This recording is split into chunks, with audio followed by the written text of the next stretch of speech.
Thank you all for coming. I'd like to both celebrate and acknowledge the traditional owners of the land that we're meeting on today. That's the Wurundjeri people of the Kulin Nation. And I'd like to extend my respects to their elders, both past and present. I'd like to extend those respects to elders of other Indigenous communities, and I'd like to welcome any Aboriginal or Torres Strait Islander people that might be here with us today. Thank you all for coming. As you all know, the NHMRC has spent a great deal of time over the last 2 years working to restructure their grant program with a number of aims, among which include improving creativity and innovation in our medical research system, to provide opportunities for people throughout all of their career stages to contribute to strong and effective health outcomes for Australians, and also to reduce the burden on the sector of writing and peer reviewing grants. So that new structure has been announced, and many of you, or all of you, will be aware of that structure. And among bodies of work that are going on at the moment, one important piece of work is to try to revamp and reform the peer review process to support that new grant structure. And so that's what today is all about, peer review. And what will happen today is that in a moment I will hand over to Anne Kelso, the CEO of the NHMRC, who will provide you with a little bit of background information and a primer for discussion. And then I'll chair a discussion and question session where we're looking to you to provide us with comments, answers, suggestions on a range of different questions that I'll attempt to structure the hour or so that we have through. So with no further ado, Anne, welcome. Thank you very much, Warren, and good morning, everyone. And I'd like to echo Warren's acknowledgement of the Wurundjeri people of the Kulin Nation. I appreciate being on their lands today. So this is a fantastic opportunity to talk to you about, as Warren said, the next stage of the development of our new grant program. And I'm really delighted to see so many people here today. I'm sure we're going to have a very vigorous discussion when I give you a chance. I want to go back a little bit over some of the background of the new program. I expect most people here will already be very familiar with it, but at least helps to get us all on the same page to just review a few of its features and its what we hope are going to be important benefits. And then I want to talk about the way we're thinking about the structuring of the peer review process, not to present you models, but to present the issues that we are facing, and would really appreciate your information and careful consideration of. So to start with, the new grant program, as I think everybody here will know, it's a new architecture for the way NHMRC delivers research funding in this country. And it's for funding to begin on the 1st of January 2020, which means that applications will open late next year and early 2019, and the peer review processes that we're talking about today will be in operation in 2019. It's important to remember that this new grant program was developed with the very intense work of a fantastic expert advisory group made up of people from around the country who represent different aspects of health and medical research and different types of career and institutional backgrounds. And so the work of that group has been absolutely central to the development of the new model. You'll also remember that we undertook consultation around the country a bit like this, late in the middle and second half of last year. And we did a lot of further consultation with peak bodies early this year before finalising the new grant program. So then the big milestone was the announcement of the new grant program by our Minister, Greg Hunt, at Parliament House on the 25th of May this year. And then some of you may know that we did a webinar on the 18th of August, which provided a whole lot more detail about the grant program, and particularly about the investigator grants, which are the part of the program which is probably most different from what we currently use. So just to remind you of the core components of the new grant program, there are 4 streams, and today we're mainly talking about the first 3 streams. First of all, the investigator grants, which will be providing a salary when required, plus a research support package for talented and promising investigators at all career stages.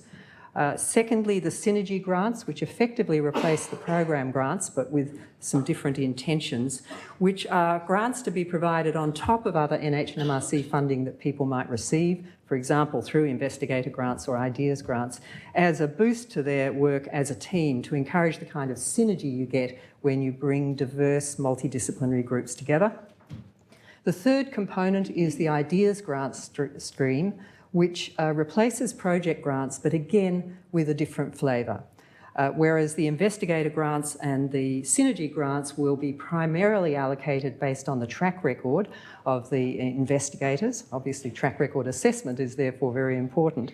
The ideas grants will be allocated primarily on the quality of the science and the creativity and innovation of the science, with track record being a consideration only from the point of view of whether the project is feasible with the team that's been put together. So this is really trying to reverse the emphasis on track record for the ideas grant scheme.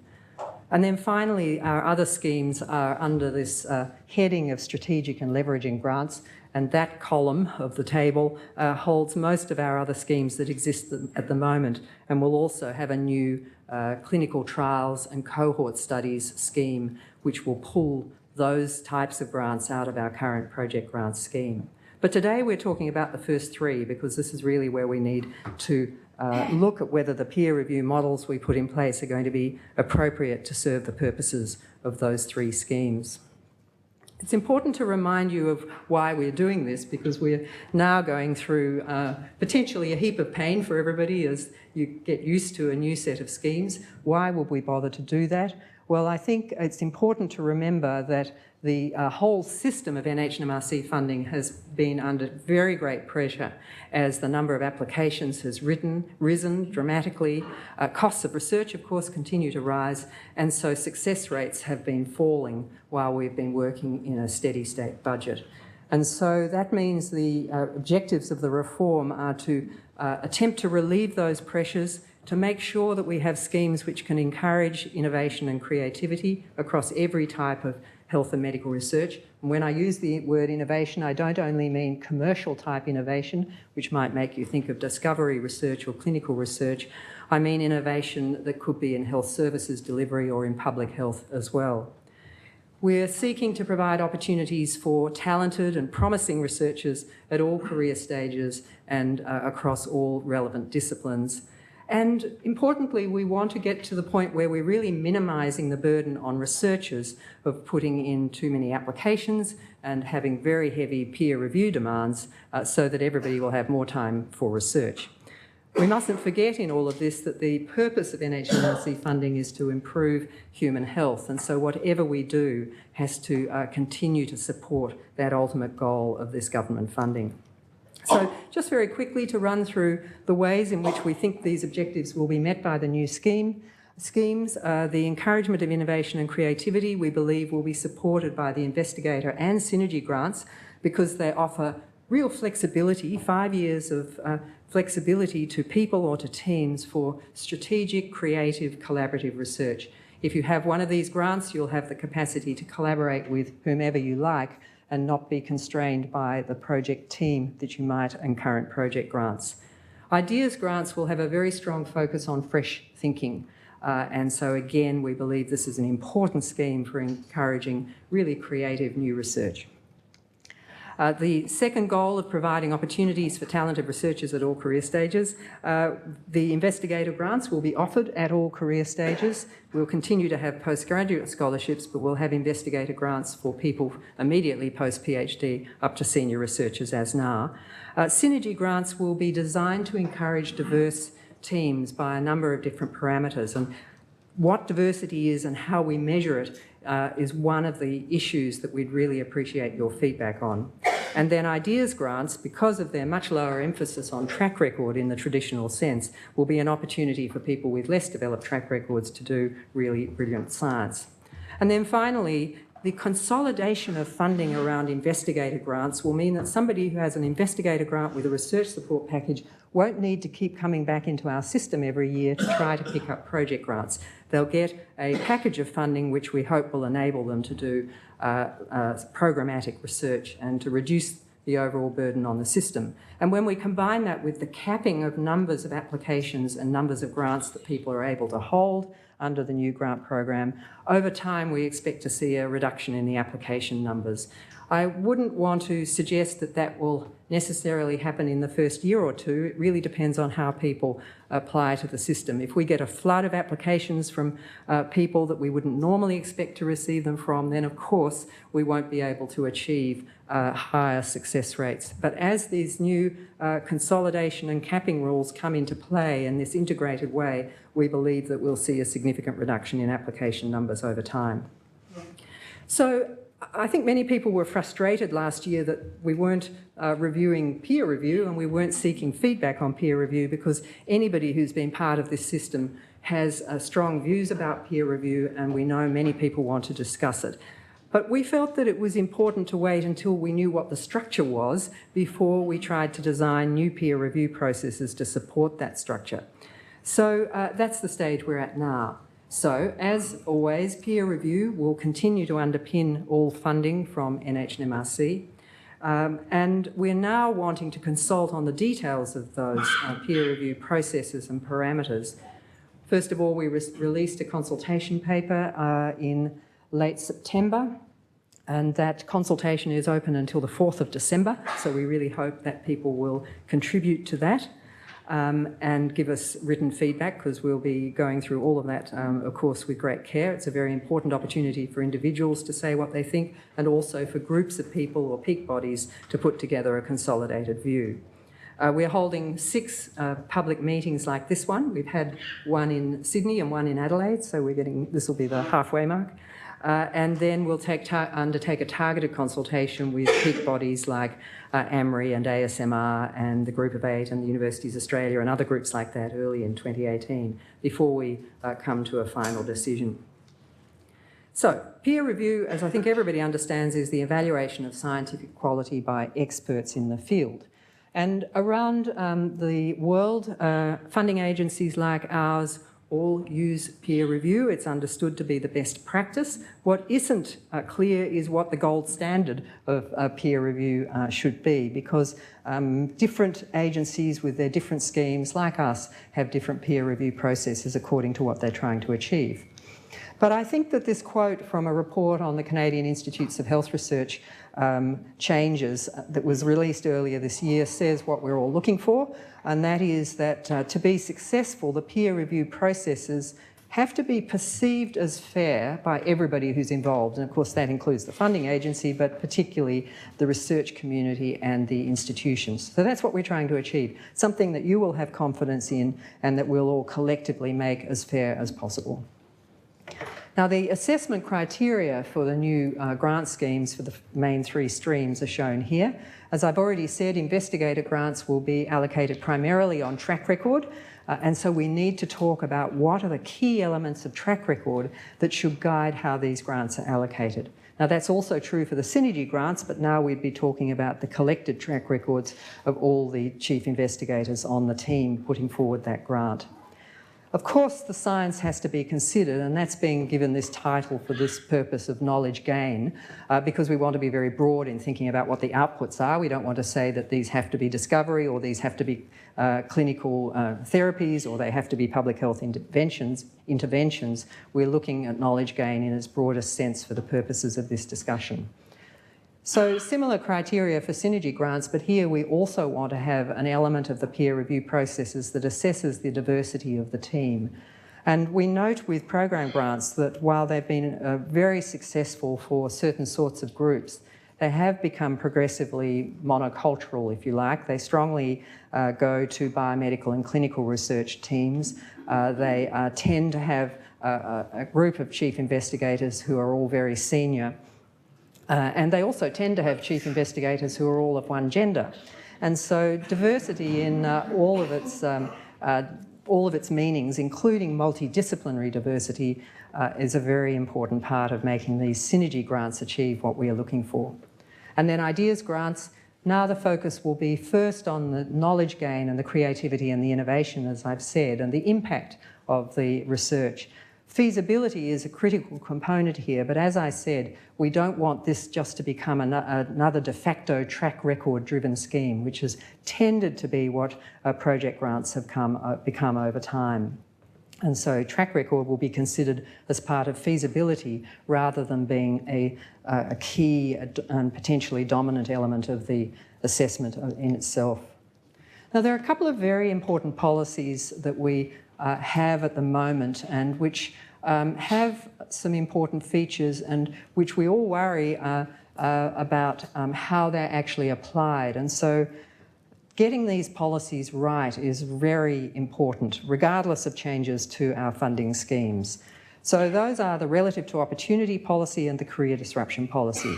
So track record assessment, so important for investigator grants and synergy grants, must consider the opportunity that the applicants have had to be productive in their research careers relative to their career stage, possible career disruptions, which is a subset of relative to opportunity, their resources, their other professional responsibilities, for example, clinical load or administrative load. And then career disruption for NHMRC is a very specific subset of relative to opportunity considerations. It's prolonged interruption to the capacity to do research due to pregnancy, major illness or injury, or carer responsibilities. So these are well defined.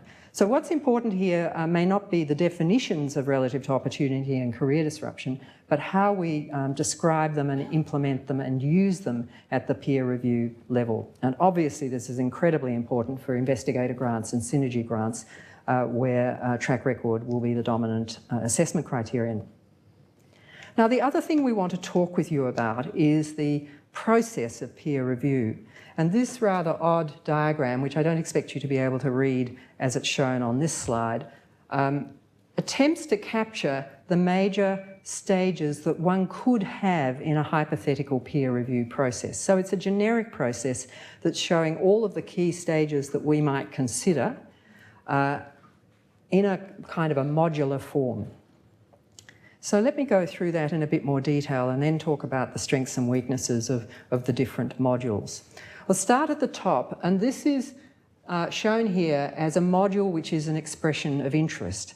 Now, we don't currently use expressions of interest for any NHMRC funding schemes, but many, many people have said to us over the years, why don't you have an expression of interest stage so that there will be an early review, early feedback to applicants, and much less burden on applicants and peer reviewers if you just then had the shortlisted group of applicants go through to submitting a full application.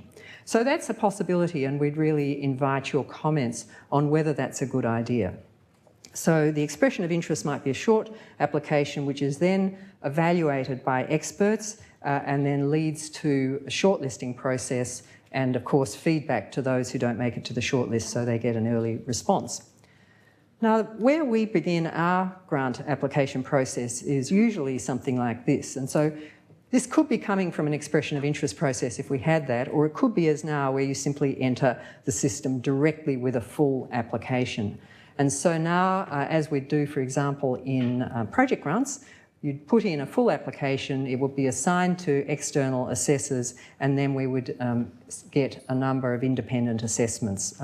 It depends on our scheme at the moment how many independent assessments we attempt to get for each application. So that's a really core part of our current processes, and the sorts of thing we might discuss is how critical is this stage, how many independent assessments do you need to have confidence in this system. Then in some of our schemes, but not all of them, we offer the applicant the opportunity to make a response. And this could be either a written rebuttal in response to the independent assessments, which is what we currently do for project grants, or it could be the next stage down after the next shortlisting where, for example, in the research fellowship scheme, we undertake an interview. So both the rebuttal in writing or the interview in person or on the phone are versions of applicant response. And so, again, we invite your comments and thoughts about whether applicant response is critical and what's the best format of it and how you would balance that against the fact that it adds substantial extra time to the overall process and therefore the opportunity to give you early feedback. And then finally, in our schemes, we have a review by a panel. So it's an opportunity to discuss all the information that's in front of the panel and score, and then finally have a ranked list which will ultimately determine the outcomes of the application. So that's a quick summary of a modular way of thinking of our current processes or extra things that could be added, like the expression of interest. And so now I just want to go back through them for a minute and say a few of the pluses and minuses of them. Because what we're really interested in here is the fact that whatever we do, it's a balance. We could have the full gold-plated every possible step along the way process, and it would take a very long time. And so you'd have a very long gap between putting in your application and getting a response. But to get the most rigorous process, the most feedback to applicants, all those sorts of things could be done, but it takes time. And then that needs to be balanced against the applicant and peer review burden, because the more steps you have in the process, obviously the more burden there is for the applicant if they're putting in both an expression of interest and a full application, and particularly for peer reviewers who might be needed or might need to contribute to multiple stages of this peer review process. So everything we do is going to be a balance, and this is where we need your guidance. So let's go now to, I think there was a slide in between, no. So let's go now to expression of interest. And here we are back to talking about the idea that you might put in a 2 or 3 page brief description of the project, and that would be looked at by assessors who would then give us a shortlist, and we'd work from there. Now, the strengths of this is that it reduces the initial burden on applicants, because you, at least in the first instance, only have to write a short proposal. It potentially reduces the burden on reviewers if it means that a whole lot of applications have been removed from the process by the shortlisting, and therefore there's less work later on. I think it's important to notice here that this is a point at which one could do blinded review, where there's only review of the science without knowing who the applicants are. And that's one possible approach to trying to reduce the impact of potential biases on who gets funded. So that will be a point at which you could do blinded review. Now, the weaknesses are that ultimately for the people who are shortlisted, they have to write a full application, and many people might think you'd need to write the full application anyway in order to be able to write the expression of interest. So there is a question there of how much time you save for most people. And quite clearly, this expression of interest phase would add quite a bit of time to the overall process. First actually running that expression of interest, and then the need for possibly a significant gap of time between getting the results of the shortlisting and the deadline for putting in a full application. So we need to keep that in mind.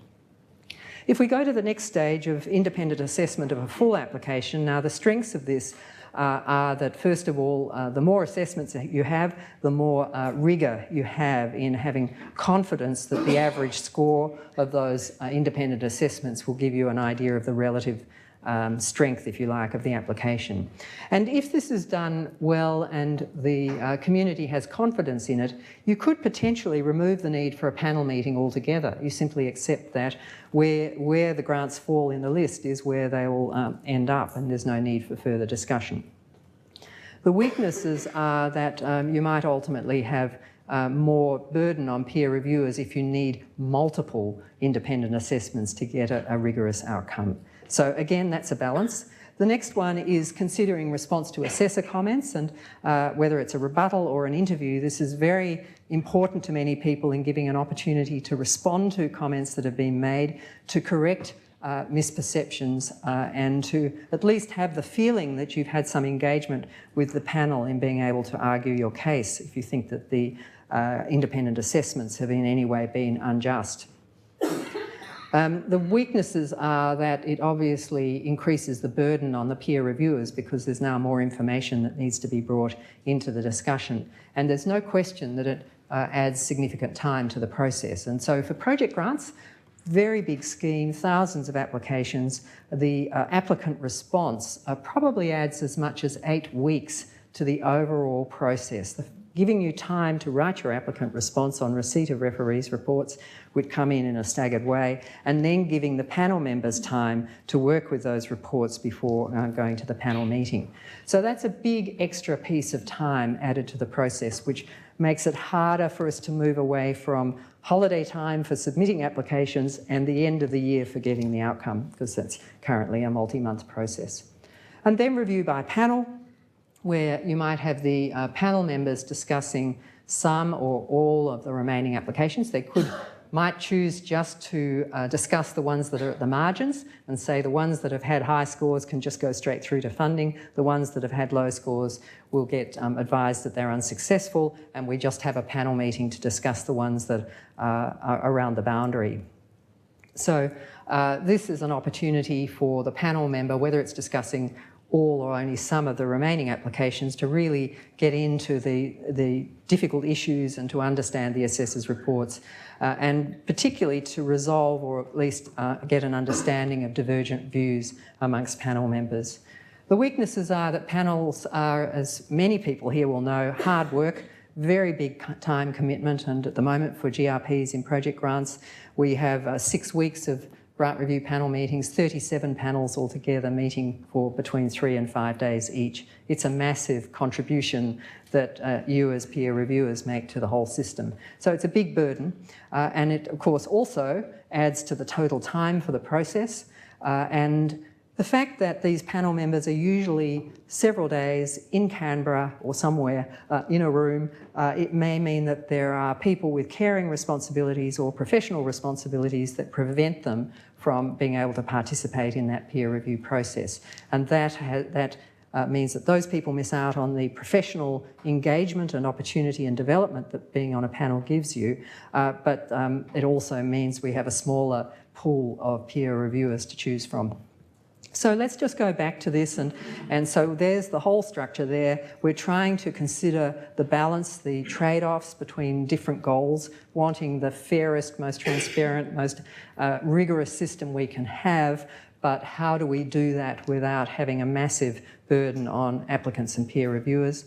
And we also need to think, as I've emphasised along the way, about how long the process takes, because everybody would like it to be shorter.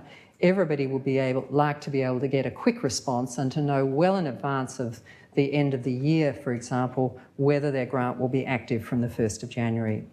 The other factor is the number of applications, because what we can actually manage with the peer review community and with the resources needed to support these activities, the more applications you have, the harder that is to do a very extensive process. So we're really looking for an acceptable balance here that will give you confidence in the processes, but would also be manageable and not mean that we're coming back to you for a massive peer review contribution.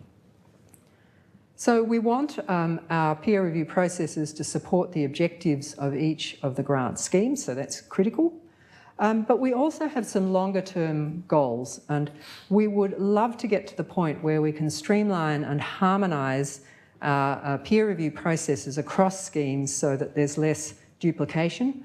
For example, at the moment, each time you go into an NHMRC grant scheme, your track record will be assessed independently. You might like that because it gives you multiple bites at the cherry, if you like, or you might think, wouldn't it be more sensible to have a single track record review for the year and have that used across all of the schemes that you apply to? That would save a lot of effort for everyone.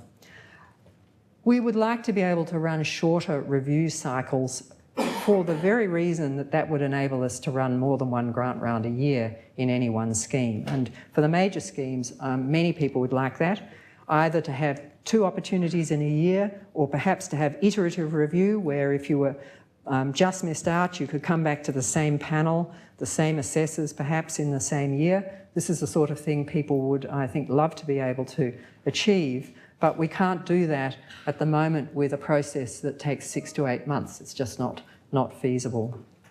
We'd like to be able to obtain more independent assessments to increase the rigour, reduce the impact of a single assessment that might not be so expert or that might be an outlier in other ways. And we want to be able to reduce the overall time for panel meetings and discussions. So those are very important goals. So next steps, you're probably familiar with the fact that we are opening applications, as I said at the beginning, from late 2018 onwards, grants to start in 2020. So the important time is over these next few months to get all the details right so that you know exactly what kind of systems you'll be applying for. So specifically for the peer review guidelines, we've got the consultations like these, and we're looking for your feedback, very important input into our thinking. There's the consultation paper with written submissions due 4th of December, or 4th of November, I think, if the University of Melbourne, and you're going to do a pooled submission, I see in my emails. Working groups are advising us. There's a track record assessment working group, there's a diversity assessment working group and an innovation assessment working group, so they will also benefit from the feedback we get from you in these meetings and through the written submissions. And then, of course, we have our own research committee, council and principal committees who will advise us, and research committee is really important here as the principal advisory committee on everything to do with research grants. So we're now going through the public consultation period with working groups, and then the critical time then will be to have everything ready by, if possible, the middle of next year, so that you have as much warning as we can give you about exactly how people will be assessed and what the structure of the schemes is.